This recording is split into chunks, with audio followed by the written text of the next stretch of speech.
For step 3, use other colors on the image. Yeah, and it's this one is this yellow oxide is our other focal color. So it's a greenish yellow, and of course, again, a muted color because it's this type of stuff. What do I have? So this is a fossilized amber. Fossilized amber, good choice. Yeah. And it's kind of a more golden tone, but I'm going to use it on, I think I want to use it on a building here. Just trying to figure out which one I want to put it on, because I know I'm going to have the tree trunk is going to be brown. So I want things that are going to work together. I think I'm going to mix a little bit of this lemon, olive, and then I'm going to add in some of this cheddar to try to make a color similar to what's on our sheet. This one. So it's kind of a muted yellowy color, and I think it'll be good for my pumpkin. For some parts of my pumpkin anyway. Yeah.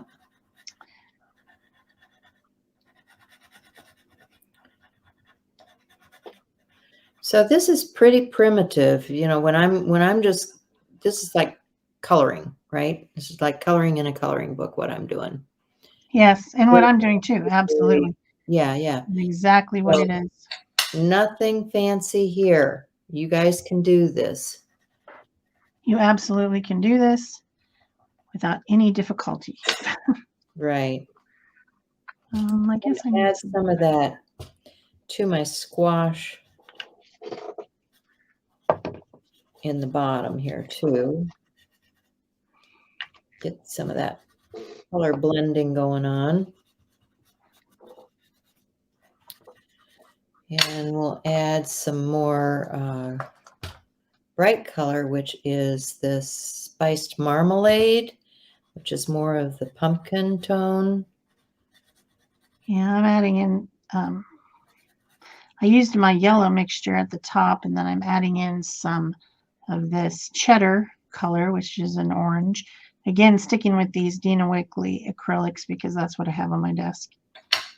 And then I think I'm going to add some of this Sedona, which is a real nice rusty color, at the bottom here and blend it up into the cheddar. So I'm going to end up with a nice looking pumpkin that's darker at the bottom and lighter at the top with that yellow oxide type color at the top. So I'm trying to blend a little bit here. Let's see. Like an ombre, basically. Kind of a barn shape, so I want to come in here to my barn. And let's add some of that blue to the roof area. And I want to add just a little, I like this purpley tone. What one is this one? This one is Seedless Preserves. And then I'm also going to do the same with my sunflower. I'm going to give it a little bit of this darker color and then fill out some of the other petals with the lighter colors.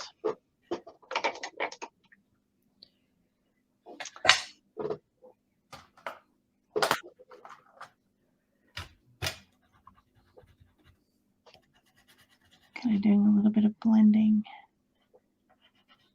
So yeah, this is super primitive, guys. Don't stress over this. This is coloring.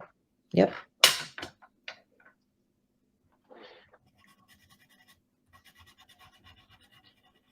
Nothing fancy going on here. Let's get a different blue. Let's add this one in here.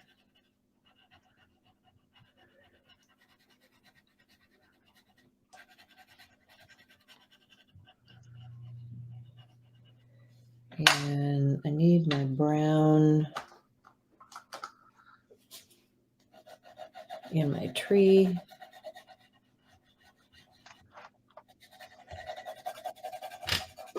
I'm And I not being think careful about how I apply it either.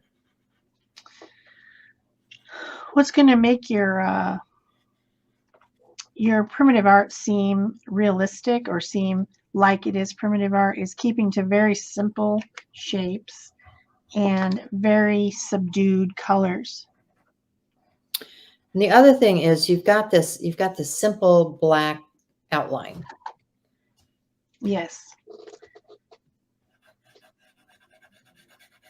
I'm going to have to touch up my outline. So I'm coming back with the olive color, which now to me seems like it needs to be greened up a little bit.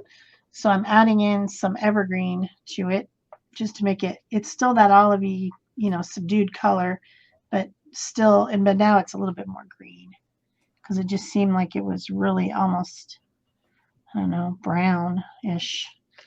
And I'm going to do this color with my leaves, and I might add a little bit again to that yellow oxide into that too, doing kind of a blend,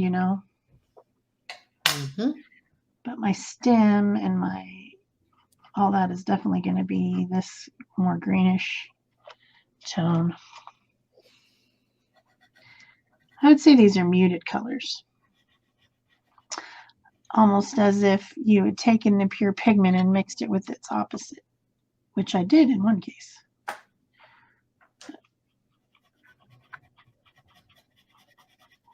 Has anyone ever visited the American Folk Art Museum in New York? If you have, leave us a comment. That would be fun. Yep. I'd like to know if you've seen it, been there. I think they have the, man, I should know what the name of this piece is. It's so famous, but my brain's not functioning properly. Gothic? The Gothic, American Gothic. Yeah. Is at that museum, which, that's would be a Grant Wood. Yes, the old couple with their pitchfork. Yep. And their, kind of grandpa look.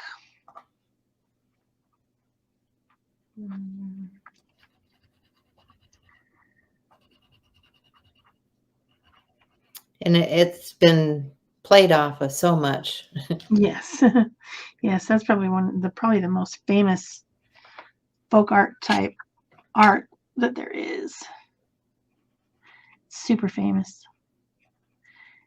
And in a lot of comedy sketches and things. Yeah. So I know you've all seen it. I know you know what we're talking about.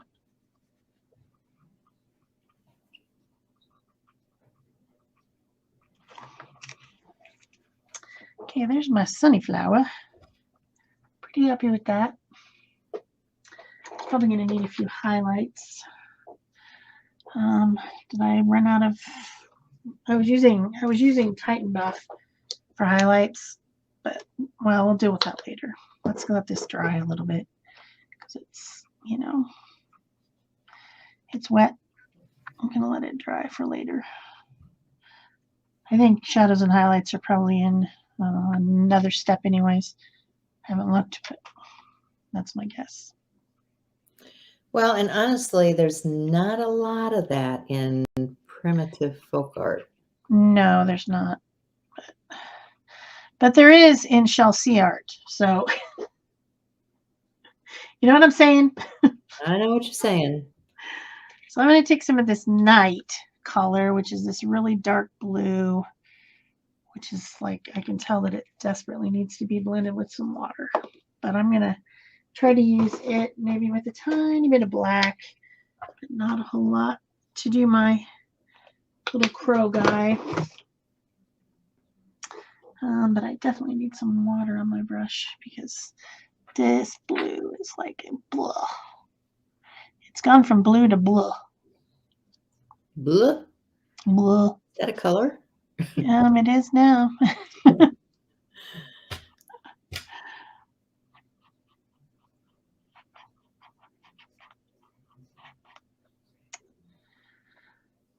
painted mostly blue. Now I can't see his eye, so gonna have to deal with his eye and his legs.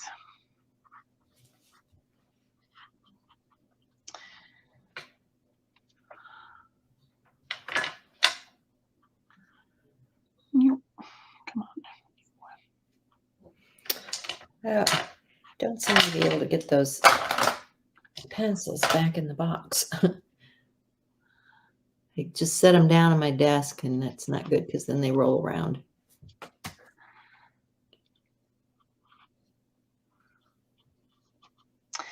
Bratty pencils.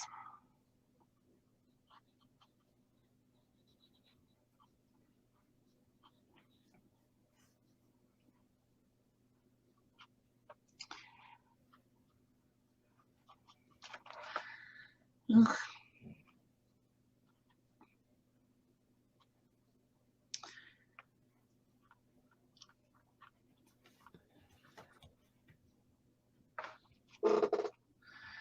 I wonder if I can fix that. Kind of went out the lines there. It's because my paint is so ugh.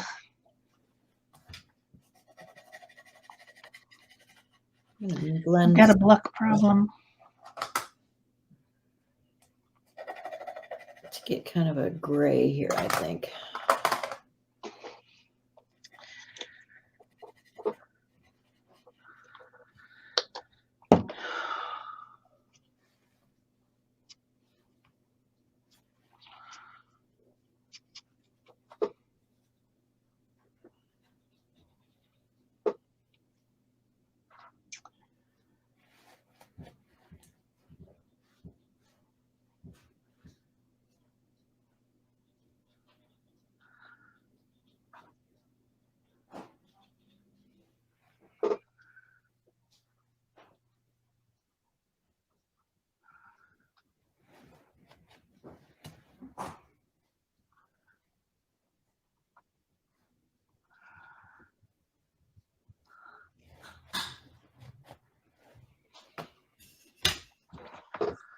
Anyways.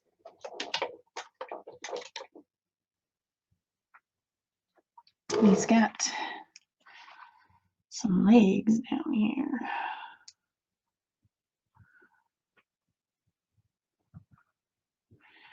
Come back in with my yellow. Let's paint those in. And his little beaky beak.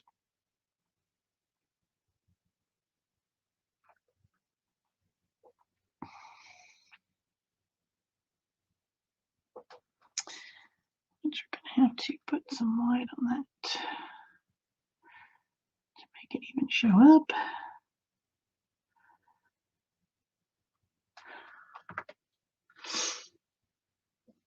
And he's gonna need a white eyeball.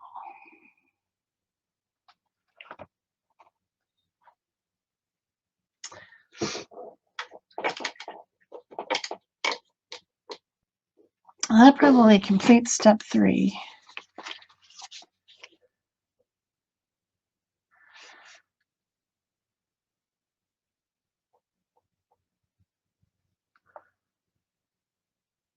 Yeah.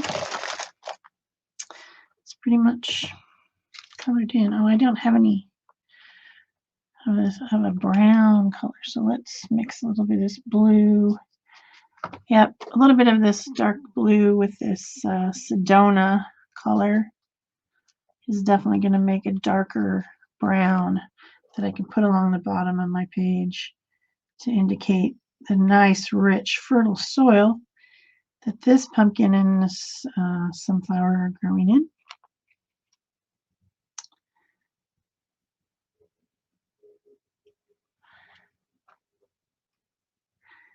You don't want any sandy soil or clay soil. You want a nice dark brown, rich with nutrients.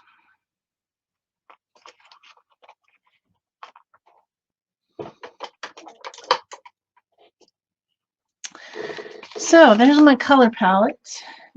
definitely subdued colors and a lot of blending, but I just use these basic colors right here from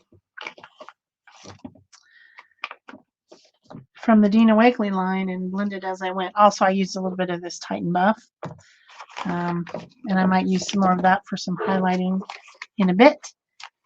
I'm gonna dry this. Oh, what happened there?